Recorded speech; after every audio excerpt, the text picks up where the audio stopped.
वैसे जरूरी नहीं है, लेकिन वीडियो को लाइक या फिर डिसलाइक कर दिया करें। इस मूवी के स्टार्ट में हम बारबरा नाम की एक छोटी लड़की को देखते हैं जो जंगल में जाकर एक रेड कलर का जूस बना रही होती है। जूस बनाने के बाद वो उसे जंगल में अलग अलग जगहों पर डाल देती है और फिर वो थोड़ी ही दूर एक जगह पर जाकर छुप जाती है। इसका मतलब ये था कि वो किसी को ट्रैप करने की कोशिश कर रही थी। इसके फौरन बाद हम एक डरावने से हाथ को देखते हैं जो कि उस जूस को हाथ लगाता है और ये सब कुछ दूर खड़ी बारबरा भी देख रही थी। इसके बाद हमें बारबरा की सिस्टर दिखाई जाती है जो कि अपने सिबलिंग्स के लिए खाना बना रही थी। इसी दौरान बारबरा का भाई अपने फ्रेंड्स के साथ वीडियो गेम खेल रहा था जिससे वो काफी शोर कर रहे थे, जिसकी वजह से बारबरा को गुस्सा आता है और वो टीवी बंद कर देती है और कहती है कि तुम्हें बिजली बचानी चाहिए, टाइम वेस्ट मत करो अपना। इस बात की वजह से बारबरा के भाई को काफी गुस्सा आता है। फिर जब बारबरा की सिस्टर उनसे खाना खाने के लिए कहती है तो उसका भाई उसे कहता है कि मुझे खाने में मीट चाहिए था। ये कहकर वो गुस्सा होते हुए वहाँ से चला जाता है। यहाँ पर हमें पता चलता है कि बारबरा की सिस्टर अकेले ही अपने सिबलिंग्स का ख्याल रख रही है। इसके बाद हम देखते हैं कि बारबरा जब ऊपर वाले रूम में जाने की कोशिश करती है तो उसे वहाँ पर अजीब सी आवाज सुनाई देती है जिसकी वजह से वो काफी डर जाती है और वहाँ से भाग जाती है। फिर बारबरा अपने पर्स की पॉकेट में एक छोटा सा हैमर रखती है। इसके बाद नेक्स्ट डे हम बारबरा को एक टूटी हुई ट्रेन के पास देखते हैं जिस ट्रेन पर बारबरा एक साइन बनाती है। इसके बाद वो एक बीच पर चली जाती है जहाँ पर सोफिया नाम की एक लड़की आकर बारबरा से बात करने की कोशिश करती है, लेकिन बारबरा उसकी बातों में इंटरेस्ट नहीं ले रही थी और वो उस लड़की से काफी रूडली बात कर रही थी। फिर नेक्स्ट डे जब बारबरा स्कूल जा रही होती है तो उसे सोफिया एक बार फिर से मिलती है और वो बारबरा को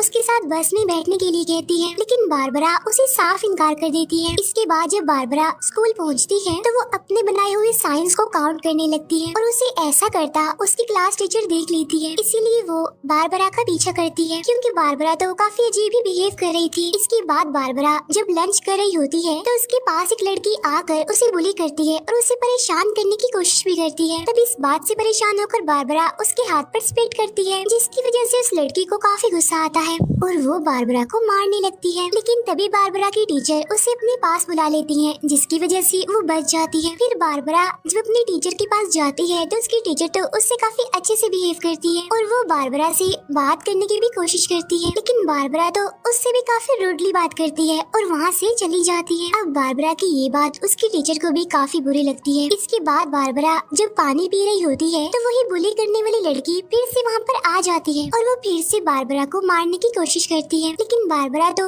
उससे बिल्कुल भी नहीं डर रही थी। लेकिन इससे पहले कि वो लड़की बारबरा को मारती वहाँ पर प्रिंसिपल आ जाते हैं जो उस बुली करने वाली लड़की को देखकर उसे एक हफ्ते के लिए सस्पेंड कर देते हैं। इसके बाद हमें एक बीच का सीन दिखाया जाता है जहाँ पर बारबरा के साथ सोफिया भी थी और इस बार बारबरा उससे गुस्से से बात नहीं करती बल्कि अब उन दोनों की दोस्ती हो चुकी थी और यहाँ पर सोफिया बारबरा की बहादुरी से काफी इम्प्रेस होती है क्योंकि उसने उस बुली करने वाली लड़की का काफी बहादुरी से सामना जो किया था। इसके बाद बारबरा सोफिया को जायंट्स की कहानी सुनाती है जिसमें सबसे पहले वो उस जायंट के बारे में बताती है जो सबसे पहले पैदा हुआ था कि वो तो साइज में बहुत ही बड़ा था, लेकिन अब क्योंकि वो अकेला था तो इसीलिए उसने खुद को मार दिया, जिसकी बॉडी से बहुत सारे जायंट्स पैदा हुए जिनमें एक तो वो जायंट्स थे जो बर्फ में रहते थे, दूसरे वो जायंट्स थे जो एक ही दफा में बहुत सारे लोगों को मार देते थे, तीसरे जायंट्स वो थे जो बच्चों के खून से नहाया करते थे और एक जायंट्स वो भी होते हैं जो तुम्हें तभी नजर आते हैं जब बाकी जायंट्स तुम्हारे आसपास आने वाले होते हैं और इनसे भी खतरनाक होते हैं टाइटन्स जिनकी सिर्फ आवाज सुनकर ही इंसान कांप उठे। अब बारबरा की बातें सुनकर सोफिया काफी डर जाती है। बारबरा उसे ये भी बताती है कि इन सब जायंट्स को पकड़ने के लिए मैं एक ट्रैप भी बनाती हूँ ताकि मेरे ट्रैप में वो जायंट्स फंस जाएं और मैं उन्हें मार सकूं। इसी दौरान बारबरा उसे अपनी पॉकेट में रखे हुए छोटे से हैमर के बारे में बताती है कि वो हैमर जायंट्स की हड्डियों से बना हुआ है जिसकी मदद से वो सारे जायंट्स को मार डालेगी। अब यहाँ पर हमें पता चलता है कि इस हैमर को तभी निकालना है जब उसकी जरूरत हो।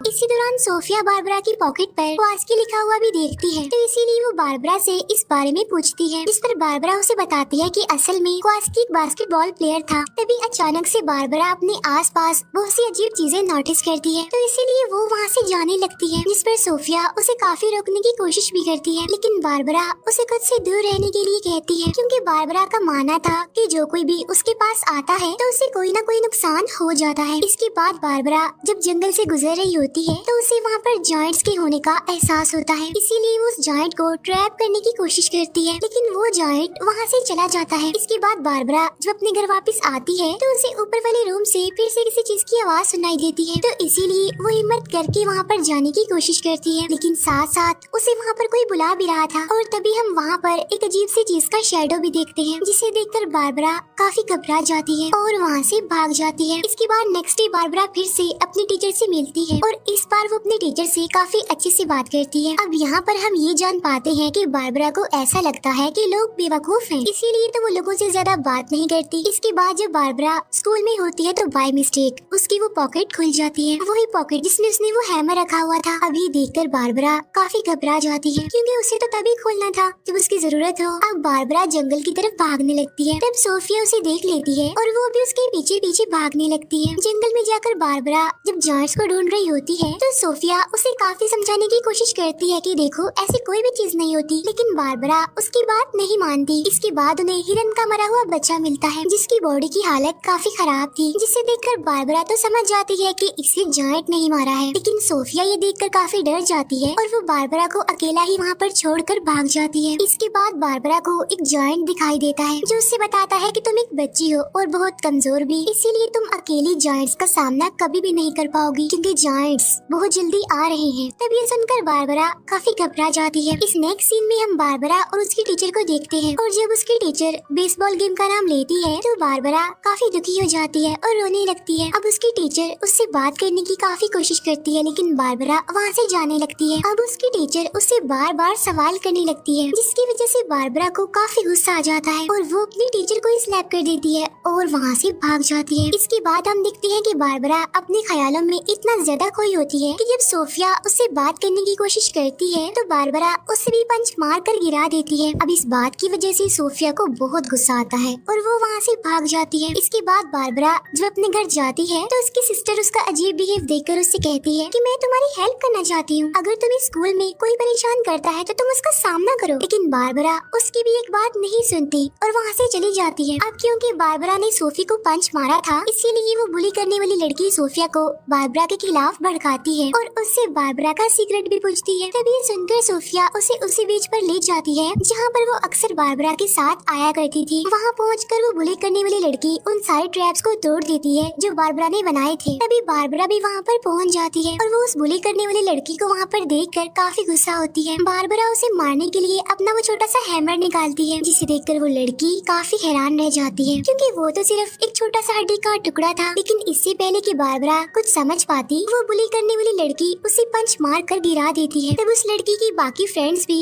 बारबरा पर अटैक कर देती है और उसे इतना मारती है कि बेहोश कर देती है। इसके बाद जब बारबरा की आँख खुलती है तो वो खुद को अपने ऊपर वाले रूम में पाती है, जिसकी वजह से वो काफी डर जाती है। वो देखती है कि रूम के बाहर सोफिया खड़ी हुई है और वो उससे पूछती है कि तुम मुझे यहाँ ऊपर क्यों लेकर आई हो, तुम्हें पता नहीं यहाँ पर जायंट्स हैं। ये सुनकर सोफिया डर जाती है और वहाँ से भाग जाती है। इसके बाद बारबरा डरते हुए अपने घर से बाहर आकर अपने टीचर के पास जाती है, जहाँ पर वो अपने टीचर से बात करने की कोशिश करती है, लेकिन उसकी टीचर उसकी बात पर ध्यान नहीं दे पाती, क्योंकि वो अपनी फैमिली के साथ बिजी होती है। तब बारबरा उसे कहती है कि सब मरने वाले हैं। तभी ये सुनकर उसके टीचर का हस्बैंड काफी गुस्सा हो जाता है। बारबरा की टीचर भी ये सुनकर काफी हैरान रह जाती है और उससे बात करने की कोशिश करती है, लेकिन बारबरा उसकी कोई भी बात सुने बगैर वहाँ से चली जाती है। इसके बाद हम देखते हैं कि बारबरा जायंट्स को पकड़ने के लिए अकेले ही जंगल में भाग रही होती है और वो एक जगह पर अपने आसपास नुकीली लकड़ियाँ लगाती है। इसके बाद वो जायंट्स के आने का वेट करती है। इसके बाद हम देखते हैं सोफिया को, जो अपने टीचर के पास जाती है और उन्हें लेकर वो जाती है बारबरा की सिस्टर के पास, क्योंकि बारबरा 2 दिनों से स्कूल नहीं आई थी। अब ये सुनकर बारबरा की सिस्टर काफी हैरान रह जाती है। इसके बाद सोफिया बारबरा के घर के अंदर जाती है, जहाँ पर उसे एक टेप रिकॉर्डर मिलता है, जिसे सुनने पर उसे पता चलता है कि क्वास्की ने एक टीम को हराया था और जिस टीम को उसने हराया था उसे जायंट्स कहते थे। क्वास्की यानी वही जिसका नाम सोफिया ने बारबरा की पॉकेट पर भी देखा था, और ऐसा होने के बाद ही क्वास्की का नाम जायंट्स किलर पड़ गया। इसके बाद हम देखते हैं कि सोफिया जब बारबरा से मिलती है तो बारबरा उस पर काफी गुस्सा करती है, क्योंकि सोफिया ने उसे धोखा दिया था। और ये जो सब सब कुछ हो रहा था वो सोफिया की वजह से ही हो रहा था। और अब तो बारबरा के पास जायंट्स को रोकने के लिए वो हैमर भी नहीं है। तब बारबरा को एक बार फिर से वही जायंट दिखाई देता है जो उसे पहले भी दिखाई दे चुका था। इस बार वो जायंट्स बारबरा को धमकी देते हैं और उसे जंगल में आने के लिए कहते हैं। इसके बाद बारबरा जब उसे टूटी हुई ट्रेन में पहुंचती है जहां पर जायंट्स उस पर अटैक करने की कोशिश करते हैं, लेकिन वो अपने बनाए हुए साइंस को इलेक्ट्रिसिटी की मदद से एक्टिवेट कर देती है, जिसकी वजह से वहाँ पर आग लग जाती है और वहाँ पर जितने भी जायंट्स होते हैं वो सब मारे जाते हैं। इतनी ही देर में सोफिया भी वहाँ पर आ जाती है और वो ट्रेन को जलता हुआ देखकर काफी घबरा जाती है और इस बारे में वो बारबरा से पूछती है, जिस पर वो कहती है कि मैंने ऐसा करके तुम सबकी जान बचा ली है। इसके बाद वो वहाँ से चली जाती है। नेक्स्ट डे हम देखते हैं कि पूरे शहर का मौसम काफी खराब है और न्यूज में तो तूफान आने के बारे में बताया जाता है। इसी दौरान बारबरा की सिस्टर को उसका लेटर मिलता है जिसमें बारबरा अपनी बहन को सॉरी कहती है और तभी उसकी सिस्टर के पास बारबरा के टीचर की भी कॉल आती है जो उससे बारबरा के बारे में ही पूछती है। तब उसकी बहन बताती है कि बारबरा तो घर पर है ही नहीं। इसके बाद हम देखते हैं बारबरा को जो बारिश में भी उसी बीच पर होती है। वहाँ पर उसकी टीचर भी पहुँच जाती है जो उसे घर चलने के लिए कहती है, लेकिन बारबरा उनके साथ चलने के लिए इनकार कर देती है और कहती है कि मुझे अपना काम खत्म करना है क्योंकि वो आ रहे हैं, यानी जायंट्स आ रहे हैं और मेरे पास उन्हें रोकने के लिए हैमर भी नहीं है। अब यहाँ पर हम देखते हैं कि बारबरा की टीचर बार बार उसे उसकी मदर की याद दिलाती है और उसे घर चलने के लिए कहती है। यहाँ पर हम जान पाते हैं कि असल में बारबरा की मदर बीमार है, इसीलिए तो उसकी टीचर उसे इस चीज का सामना करने के लिए कहती है, लेकिन हर बार की तरह बारबरा इस बार भी वहाँ से भाग जाती है। फिर वो एक बीच के किनारे पहुँचती है जहाँ पर उसे सोफिया मिल जाती है। उस टाइम बारिश भी काफी तेज हो रही होती है। बारबरा सोफिया को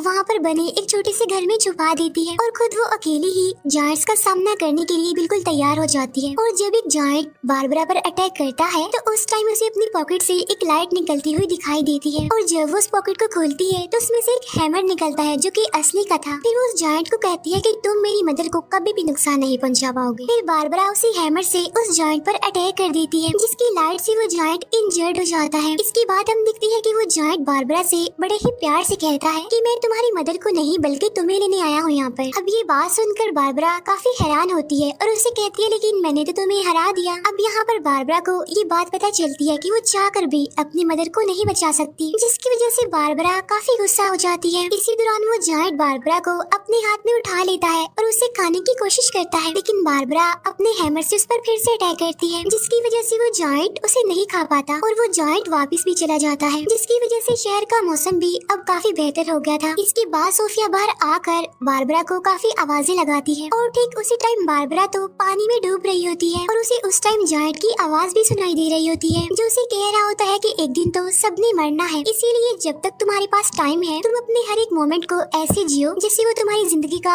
आखिरी पल हो। ये सुनकर बारबरा की जीने की उम्मीद फिर से जाग जाती है और इसीलिए वो पानी से बाहर निकल आती है। इसके बाद बारबरा हिम्मत करके ऊपर वाले रूम में जाती है और यहाँ पर हम देखते हैं कि इस रूम में कोई और नहीं बल्कि उसकी मदर है जिनकी हालत काफी खराब है, यानी वो काफी बीमार है। वो बारबरा को वहाँ पर देखकर काफी खुश होती है क्योंकि उन्हें लग रहा था कि वो कभी भी बारबरा से दोबारा नहीं मिल पाएंगी। इसके बाद बारबरा अपने बिहेव पर अपनी मदर से माफी मांगती है। इसके बाद हमें कुछ दिनों बाद का सीन दिखाया जाता है जहाँ पर बारबरा की मदर मर चुकी थी, जिससे बारबरा काफी दुखी होती है और रोने लगती है। इसके बाद जब वो अपने रूम में होती है तो उसे बाहर से किसी की आवाज सुनाई देती है और जब वो विंडो से बाहर देखती है तो वहाँ पर कोई और नहीं बल्कि वही जायंट था जो शायद बारबरा को देखने आया था, ये चेक करने के लिए कि बारबरा उसकी मदर के मरने के बाद ठीक है भी या फिर नहीं। तब बारबरा इमोशनल होते हुए उसे बताती है कि मैं बिल्कुल ठीक हूँ। इसके बाद वो जायंट वहाँ से चला जाता है और ये मूवी यहीं पर एंड हो जाती है।